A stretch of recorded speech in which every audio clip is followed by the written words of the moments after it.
नमस्कार साथियों, मैं प्रतीक उपाध्याय, असिस्टेंट प्रोफेसर, अध्यापक शिक्षा विभाग, काशी नरेश राजकीय स्नातकोत्तर महाविद्यालय, ज्ञानपुर भदोही। आज हम कोर्स कोड BES 143 के अंतर्गत गणित का शिक्षण शास्त्र विषय में समुच्चय के बारे में जानने और समझने का प्रयास करेंगे।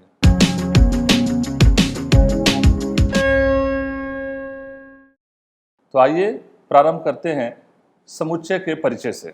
जैसा कि हम सभी जानते हैं कि संग्रह करना मानव की प्रकृति है तथा यह मानवीय जीवन की आवश्यकता भी है। यह संग्रह विभिन्न प्रकार की वस्तुओं या व्यक्तियों अथवा अन्य किसी भी चीज का हो सकता है तथा हमें अपने दैनिक जीवन में इस प्रकार से संग्रहित की गई वस्तुओं या व्यक्तियों के साथ अंतःक्रिया करनी पड़ती है। आइए हम सभी वस्तुओं या व्यक्तियों या अन्य समूहों की चर्चा करें जिनका हम संग्रह करते हैं या कर सकते हैं। इस सारणी में अ और ब दो भाग दिए हुए हैं। हम देखते हैं कि प्रथम भाग में दिए गए सभी उदाहरणों के लिए यह कहा जा सकता है कि प्रत्येक उदाहरण वस्तुओं, व्यक्तियों अथवा किसी भी चीज का एक सुपरिभाषित संग्रह या अथवा समूह है, क्योंकि उस समूह के किसी भी वस्तु अथवा व्यक्ति के संबंध में यह निर्णय निश्चित रूप से ले सकते हैं कि वह वस्तु, व्यक्ति अथवा वह चीज उस समूह में होगी अथवा नहीं होगी। जैसे कि कोई विद्यार्थी किसी कक्षा का सदस्य होगा अथवा नहीं होगा, इस बात का एक निश्चित निर्णय किया जा सकता है। किसी शिक्षक के बारे में भी यह निर्णय किया जा सकता है कि वह उस विद्यालय का शिक्षक है अथवा नहीं है। उसी प्रकार सप्ताह के दिन के बारे में निर्णय लिया जा सकता है कि कोई दिन सप्ताह का है अथवा नहीं है। लेकिन जब हम दूसरे भाग में दिए गए उदाहरणों पर जाते हैं तो हम यह निर्णय नहीं कर पाते हैं कि बुद्धिमान विद्यार्थी कौन कौन से होंगे अथवा कक्षा का कोई विद्यार्थी बुद्धिमान है अथवा नहीं है। उसी प्रकार कौन से शिक्षक लोकप्रिय कहे जाएंगे या सप्ताह के 4 दिनों के समूह में कौन सा दिन होगा और कौन सा दिन नहीं होगा। कहने का तात्पर्य यह है कि प्रथम भाग के उदाहरण में संग्रह सुपरिभाषित है, जबकि दूसरे भाग के उदाहरण में यह संग्रह सुपरिभाषित नहीं है। इस प्रकार से समुच्चय क्या हो सकता है, तो हम परिभाषित कर सकते हैं समुच्चय को कि समुच्चय वस्तुओं, व्यक्तियों अथवा किसी भी प्रकार के सुपरिभाषित संग्रह को कहा जाता है। यहाँ सुपरिभाषित से हमारा आशय है कि हम उस संग्रह के संदर्भ में एक निश्चित निर्णय दे पाएं कि कोई वस्तु उस संग्रह में होगी अथवा नहीं होगी। आइए हम लोग कुछ और उदाहरणों द्वारा समुच्चय के प्रत्यय को अधिक स्पष्ट करने का प्रयास करें।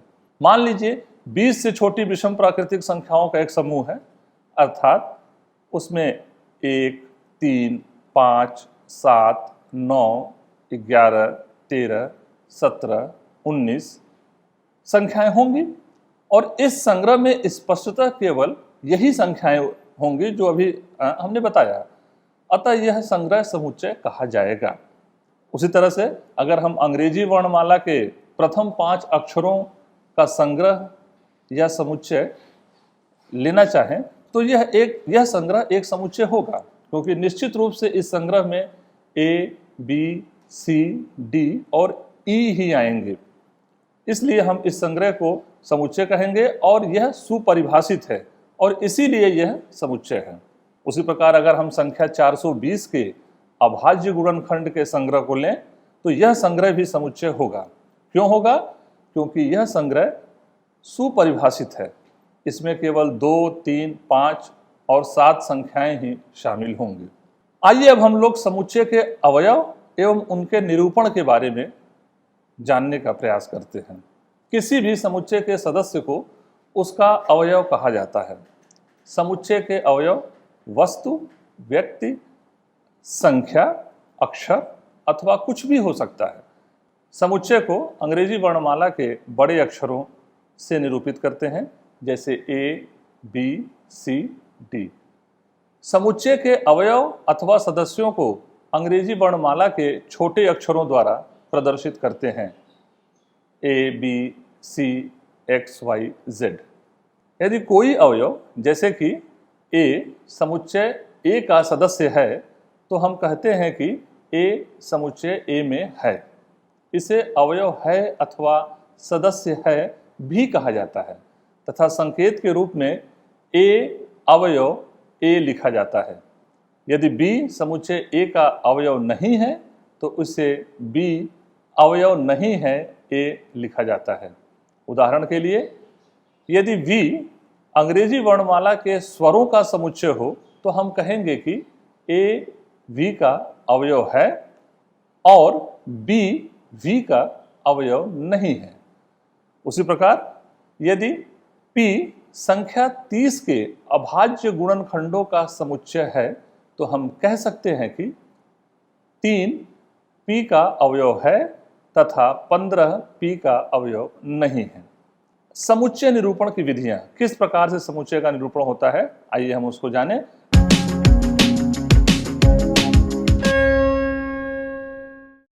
समुच्चय निरूपण की मुख्यतः दो विधियां हैं।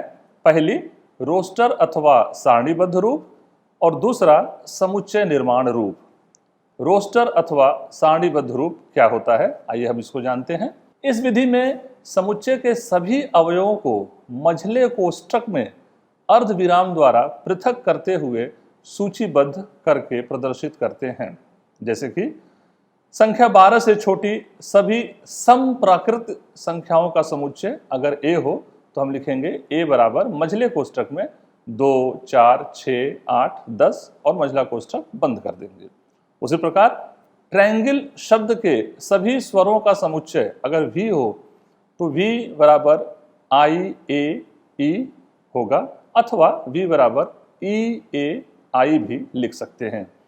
यहाँ यह बात ध्यान देने वाली है कि रोस्टर विधि से निरूपण के समय समुच्चय के अवयवों का क्रम बदला जा सकता है। रोस्टर विधि से निरूपण के समय समुच्चय के किसी अवयव को सामान्यतः 2 बार नहीं लिखते हैं। उदाहरण के लिए स्कूल शब्द के अक्षरों का समुच्चय अगर ए हो तो हम कह सकते हैं कि ए बराबर SCHOL होगा।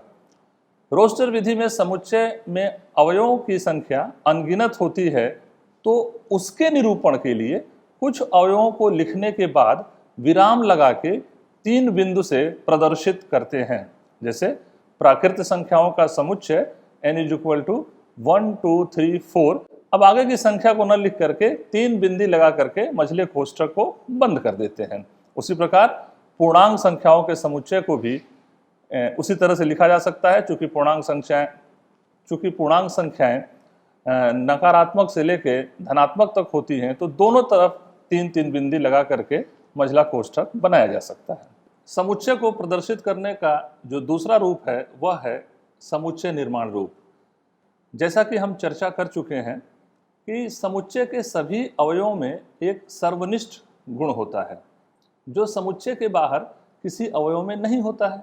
उदाहरण के लिए अगर समुच्चय V बराबर AEIOU हो तो इस समुच्चय के अवयवों में एक सर्वनिष्ठ गुणधर्म है कि इनमें से प्रत्येक अवयव अंग्रेजी वर्णमाला का एक स्वर है और इनके अतिरिक्त इस गुणधर्म वाला कोई अन्य अक्षर नहीं है।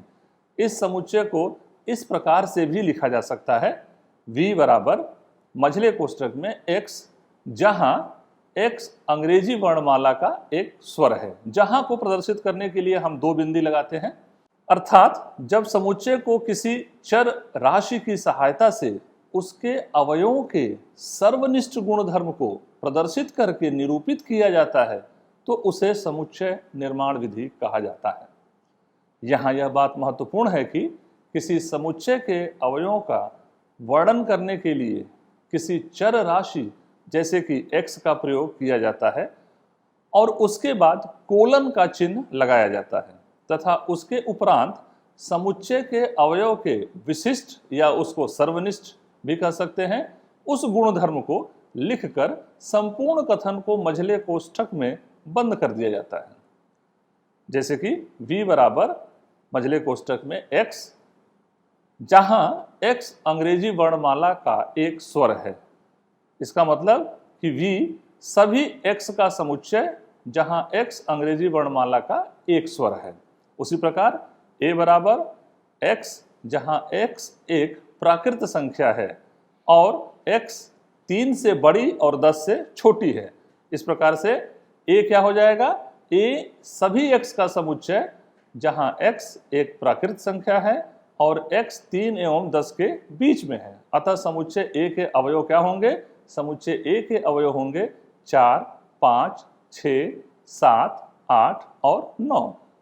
आइए अब हम समुच्चयों के प्रकार के बारे में जानने का प्रयास करते हैं।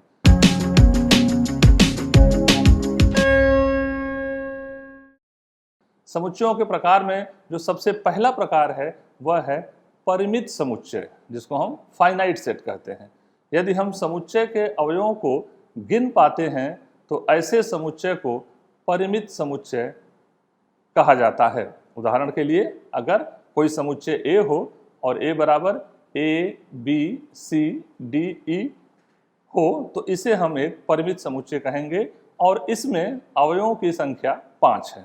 उसी प्रकार B बराबर अगर X हो जहां X वर्ष का एक महीना है, एक परिमित समुच्चय होगा क्योंकि इसमें अवयवों या सदस्यों की संख्या 12 है। दूसरा प्रकार है अपरिमित समुच्चय। अगर किसी समुच्चय में अनगिनत अवयव हों तो उसे अपरिमित समुच्चय कहा जाता है। प्राकृत पूर्णांक, धन पूर्णांक, ऋण पूर्णांक इत्यादि संख्याओं का समुच्चय अपरिमित समुच्चय है। n बराबर 1, 2, 3 इसमें सदस्यों की संख्या अनगिनत है। अगर हम इंटीजर्स या पूर्णांक की बात करें तो उसको हम i से निरूपित कर सकते हैं। i बराबर x जहां x एक पूर्णांक है, इसमें भी सदस्यों की संख्या अनगिनत है। उसी प्रकार p अगर कोई एक अभाज्य संख्याओं का समुच्चय है तो हम लिख सकते हैं p बराबर x जहां x प्राकृत संख्या है और x जो है अभाज्य संख्या भी है। अतः इसमें भी अवयव अनगिनत हैं, तो ये भी एक अपरिमित समुच्चय का उदाहरण होगा। अगला प्रकार है एकल समुच्चय। जब किसी समुच्चय में केवल एक ही अवयव होता है तो उसे हम एकल समुच्चय कहते हैं। जैसे a बराबर कोष्ठक में केवल एक संख्या लिख दें ऋण 5 तो यह एक एकल समुच्चय होगा। उसी प्रकार b बराबर अगर x है जहां x प्राकृत संख्या है और x 2 से छोटी है तो इसमें अगर हम समुच्चय को निर्माण विधि से लिखेंगे तो इसमें b बराबर सिर्फ एक संख्या आएगी, वो होगी 1, इसलिए ये भी एक एकल समुच्चय होगा। उसी प्रकार अगर हम ये कहें कि C कोई समुच्चय है जिसके अंदर x कोई उसका सदस्य है और x क्या है? सप्ताह का वह दिन जो W अक्षर से प्रारंभ होता है, तो इसमें भी सिर्फ एक ही दिन आएगा और इसलिए यह भी एक एकल समुच्चय होगा। उसी प्रकार अगर हम कहें कि एक अन्य समुच्चय है D जिसमें x अवयव हैं और x क्या है? भारत की राजधानी है, तो यह भी एक एकल समुच्चय होगा, केवल इसमें एक ही अवयव आएगा और वो होगी दिल्ली, नई दिल्ली। समुच्चय का अगला प्रकार है रिक्त समुच्चय। यदि किसी समुच्चय में कोई भी अवयव नहीं है तो उसे रिक्त समुच्चय कहा जाता है। इसे फाई अथवा खाली मझले कोष्ठक द्वारा व्यक्त करते हैं। जैसे कि A अगर कोई समुच्चय हो जिसमें 28 से कम दिन वाला अंग्रेजी महीना हो तो यह एक रिक्त समुच्चय होगा। B कोई समुच्चय हो जिसमें प्राकृत संख्याएं हो और वह प्राकृत संख्या 1 से छोटी हो तो यह भी एक रिक्त समुच्चय का उदाहरण होगा। उसी प्रकार अगर कोई समुच्चय C हो जो कि 5 भुजाओं वाला त्रिभुज हो तो वह भी एक रिक्त समुच्चय होगा। रिक्त समुच्चय में कोई भी अवयव नहीं होता है, इसलिए रिक्त समुच्चय सदैव ही परिमित समुच्चय होता है। यदि मझले कोष्ठक में अगर कोई अवयव लिख दिया जाए अथवा मझले कोष्ठक में ही फाई लिख दिया जाए तो इसे हम रिक्त समुच्चय नहीं कहेंगे। आइए अब हम समुच्चय की कार्डिनल संख्या के बारे में जानने का प्रयास करते हैं। किसी भी परिमित समुच्चय में अवयवों की संख्या को उस समुच्चय की कार्डिनल संख्या कहा जाता है। यदि A कोई परिमित समुच्चय हो तो इसके कार्डिनल संख्या को n ब्रैकेट में A से प्रदर्शित करते हैं। अगर समुच्चय A बराबर A, B, C, D, E हो तो इसमें 5 अवयव हैं इसलिए इसकी कार्डिनल संख्या Na बराबर 5 होगी।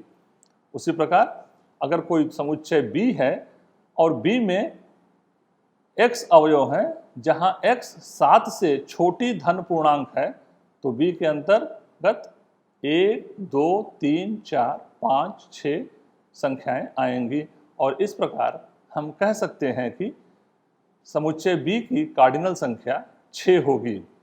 उसी प्रकार C कोई एक समुच्चय हो जो क्वीन शब्द के अक्षरों का समुच्चय हो, तो C की कार्डिनल संख्या 4 होगी।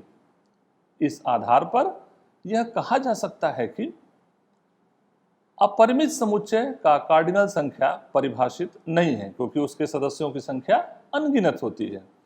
एकल समुच्चय का कार्डिनल संख्या सदैव ही 1 होगी और वहीं रिक्त समुच्चय की कार्डिनल संख्या 0 होगी। अब हम एक अलग तरह के समुच्चय के बारे में जानेंगे, जिसे हम समान समुच्चय कहते हैं। क्या होता है समान समुच्चय? जब दो समुच्चयों के अवयव एक दूसरे के समान होते हैं तो उन्हें हम समान समुच्चय कहते हैं।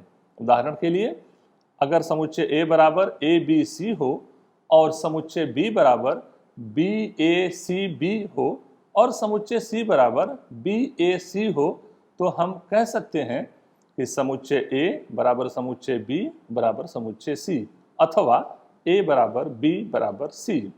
मान लीजिए कोई एक अन्य समुच्चय है A जिसमें x अवयव हैं, जहां x पाल्मोलिव शब्द का स्वर है।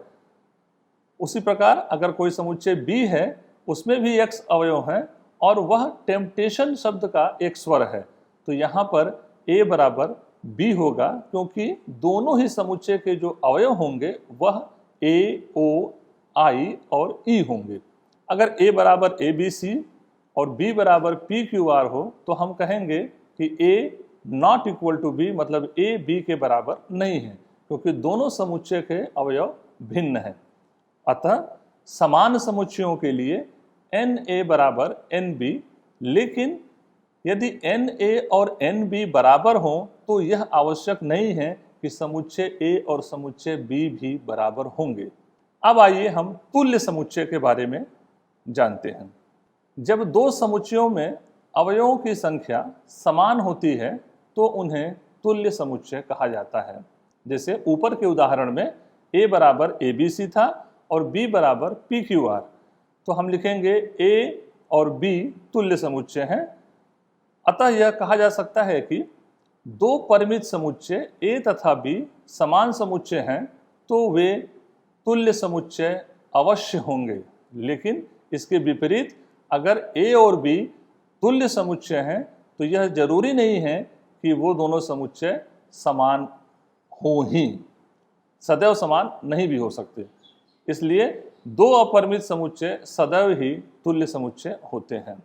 मान लीजिए कि किसी विद्यालय में पढ़ने वाले सभी विद्यार्थियों का समुच्चय x है तथा y उसी विद्यालय की किसी एक कक्षा में पढ़ने वाले विद्यार्थियों का समुच्चय है, तो ऐसी परिस्थिति में हम कह सकते हैं कि समुच्चय y का प्रत्येक अवयव समुच्चय x का भी अवयव होगा और तब हम कहते हैं कि y x का एक उप समुच्चय है। अर्थात यदि किसी समुच्चय A का प्रत्येक अवयव समुच्चय B का भी अवयव हो तो A B का उप समुच्चय कहलाता है और उसे A उप समुच्चय B, A B का उप समुच्चय है, से प्रदर्शित करते हैं। यदि A B का उप समुच्चय नहीं है तो उसे A उप समुच्चय नहीं है B से प्रदर्शित करते हैं। यदि A B का उप समुच्चय है और A में बिलोंग करता है तो A B में भी बिलोंग करेगा। अर्थात अगर A B का उप समुच्चय है तो यदि A समुच्चय A का अवयव है तो इसका तात्पर्य यह है कि A समुच्चय B का भी अवयव होगा। समुच्चय A को समुच्चय B का उप समुच्चय होने के लिए मात्र यह आवश्यक है कि A का प्रत्येक अवयव B में हो। यह भी संभावना है कि समुच्चय B का प्रत्येक अवयव समुच्चय A में भी हो, और यदि ऐसा है तो हम कहेंगे कि B A का उप समुच्चय है। तथा ऐसी परिस्थिति में समुच्चय ए तथा समुच्चय बी समान समुच्चय कहे जाएंगे। यदि ए बी का उपसमुच्चय है और बी ए का उपसमुच्चय है तो ए और बी बराबर या समान समुच्चय कहलाते हैं। कहने का आशय यह है कि यदि ए बी का उपसमुच्चय हो तथा बी भी ए का उपसमुच्चय हो तो समुच्चय ए तथा बी समान समुच्चय होंगे। साथ ही साथ यदि ए तथा बी समान समुच्चय हैं तो दोनों एक दूसरे के उपसमुच्चय कहलाएंगे। अंत में निष्कर्ष के रूप में हम यह कह सकते हैं कि प्रत्येक समुच्चय स्वयं का उपसमुच्चय अवश्य होता है। रिक्त समुच्चय फाई प्रत्येक समुच्चय का एक उपसमुच्चय होता है। अगर x बराबर ए बी सी एक समुच्चय है तो इसके निम्नलिखित उपसमुच्चय हो सकते हैं। पहला तो रिक्त समुच्चय होगा, दूसरा समुच्चय ए हो सकता है, फिर समुच्चय बी हो सकता है, सी हो सकता है और ए और बी हो सकता है, ए सी हो सकता है, बी सी हो सकता है और ए बी सी तीनों हो सकते हैं। अर्थात समुच्चय x बराबर अगर ए बी सी हो तो इसके कुल 8 उपसमुच्चय होंगे। इसी प्रकार अगर y में अगर m और n दो सदस्य हों तो इसके कुल 4 उपसमुच्चय होंगे। अगर z बराबर अगर p हो तो समुच्चय की कुल संख्या 2 होगी। इस प्रकार हम निष्कर्ष निकाल सकते हैं कि किसी भी परिमित समुच्चय के कुल उपसमुच्चयों की संख्या 2n होती है, जहां n समुच्चय के अवयवों की संख्या है। उदाहरण के लिए यदि किसी समुच्चय A में 4 अवयव हों तो इसके कुल उपसमुच्चय 2 के घाते 4 मतलब 16 अवयव होंगे। घात समुच्चय, यदि y एक समुच्चय हो जिसमें m और n दो सदस्य हों तो इसके कुल 4 उपसमुच्चय फाई, m, n और mn होंगे। इन चारों उपसमुच्चयों को भी समुच्चय के रूप में लिखा जा सकता है और इसी को घात समुच्चय कहा जाता है। अर्थात किसी समुच्चय के सभी उपसमुच्चयों के समुच्चय को घात समुच्चय कहा जाता है।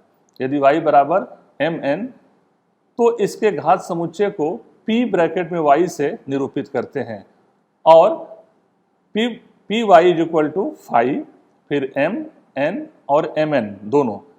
स्पष्ट है कि नंबर ऑफ एलिमेंट्स मतलब घात समुच्चयों में अवयवों की संख्या r होगी, जिसे हम npy बराबर 2r लिखेंगे। सार्वत्रिक समुच्चय, गणित विषय में समुच्चय में अध्ययन करते समय हम लोगों को सामान्यतः किसी आधारभूत समुच्चय के अवयवों तथा उस आधारभूत समुच्चय के उपसमुच्चयों का अध्ययन करना पड़ता है, जो कि उस आधारभूत समुच्चय के विशेष संदर्भ में ही प्रासंगिक होते हैं। जैसे कि संख्या प्रणाली के अध्ययन के लिए प्राकृतिक संख्याओं के समुच्चय और उनके उपसमुच्चयों का अध्ययन करना, जो कि अभाज्य संख्याओं का समुच्चय, सम संख्याओं का समुच्चय, विषम संख्याओं का समुच्चय इत्यादि हो सकता है। किसी भी समुच्चय के लिए उसका आधारभूत समुच्चय सार्वत्रिक समुच्चय कहलाता है। सार्वत्रिक समुच्चय को सामान्यतः अंग्रेजी वर्णमाला के U अक्षर जैसे चिन्ह से निरूपित करते हैं। उदाहरण के लिए पूर्णांकों के समुच्चय Z के लिए परिमेय संख्याओं का समुच्चय Q एक सार्वत्रिक समुच्चय होगा। भारत की मानव जनसंख्या के समुच्चय के लिए विश्व के समस्त मानव जनसंख्या का समुच्चय सार्वत्रिक समुच्चय का उदाहरण होगा। वेन आरेख, समुच्चयों के निरूपण के लिए वेन आरेख का प्रयोग किया जाता है। वेन आरेख क्या होता है? समुच्चयों के मध्य ज्यादातर संबंधों को वेन आरेख द्वारा निरूपित किया जा सकता है। वेन आरेखों के लिए सामान्यतः 2 तरह के ज्यामितीय चित्रों का प्रयोग किया जाता है, आयत एवं वृत्त। सार्वत्रिक समुच्चय को आयत द्वारा और उसके उपसमुच्चय को वृत्त द्वारा प्रदर्शित करते हैं। आइए अब समुच्चयों पर संक्रियाओं के बारे में जानने का प्रयास करते हैं। अभी तक हम लोग संख्याओं पर जोड़, घटाना, गुणा और भाग की संक्रियाएं करते आए हैं। ये संक्रियाएं 2 संख्याओं पर की जाती हैं तथा परिणाम स्वरूप एक तीसरी अन्य संख्या हमें प्राप्त होती है। जैसे कि 6 और 8 को जोड़कर संक्रिया द्वारा 14 प्राप्त हो जाता है। इसी प्रकार कुछ ऐसी संक्रियाएं भी होती हैं जिनको 2 समुच्चयों पर करने से एक अन्य समुच्चय प्राप्त हो जाता है। आइए उन संक्रियाओं को जानें। उन संक्रियाओं में पहली संक्रिया है समुच्चयों का संघ। मान लीजिए x तथा y दो समुच्चय हैं। अब अगर हम एक ऐसा समुच्चय बनाएं जिसमें x के सभी अवयव के साथ y के सभी अवयव हों तथा x एवं y के उभयनिष्ठ अवयवों को केवल एक बार लिया गया हो, तो इसे हम समुच्चय x तथा समुच्चय y का संघ सम्मिलन कहते हैं। इसे अंग्रेजी वर्णमाला के U जैसे चिन्ह से निरूपित किया जाता है। प्रतीकात्मक रूप से x संघ y लिखा जाता है या x यूनियन y पढ़ा जाता है।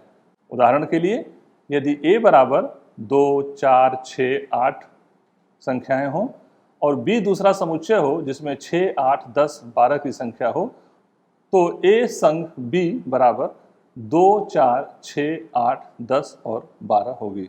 चूंकि संख्या 6 एवं 8 दोनों ही समुच्चय में है, अतः A यूनियन B या A संघ B में इनको केवल एक बार ही लिखा जाएगा। अतः दो समुच्चयों A तथा B का संघ समुच्चय वह समुच्चय होता है जिसमें वो सभी अवयव होते हैं जो या तो A में हैं अथवा B में हैं। प्रतीकात्मक रूप से हम कह सकते हैं कि A और B के संघ में X है तो X या तो A में होगा या X B में होगा। संघ की संक्रिया के गुणधर्म। समुच्चयों का संघ क्रम विनिमय नियम का पालन करता है, यानी कि A यूनियन B बराबर होगा B यूनियन A के। समुच्चयों का संघ साहचर्य नियम का भी पालन करता है, यानी कि A union B union C बराबर होगा A union B union C के। उसी प्रकार रिक्त समुच्चय संघ की संक्रिया का तत्समक अवयव होता है, अर्थात A यूनियन फाई बराबर A और A यूनियन सार्वत्रिक समुच्चय के बराबर होता है। समुच्चयों का सर्वनिष्ठ। समुच्चय A और समुच्चय B का सर्वनिष्ठ उन सभी अवयवों का समुच्चय होता है जो A और B दोनों में उभयनिष्ठ होते हैं। इसे अंग्रेजी वर्णमाला के उल्टा U जैसे चिन्ह के द्वारा निरूपित करते हैं। प्रतीकात्मक रूप में A सर्वनिष्ठ B बराबर X, जहां X A में है और X B में भी है। सर्वनिष्ठ संक्रिया के गुणधर्म।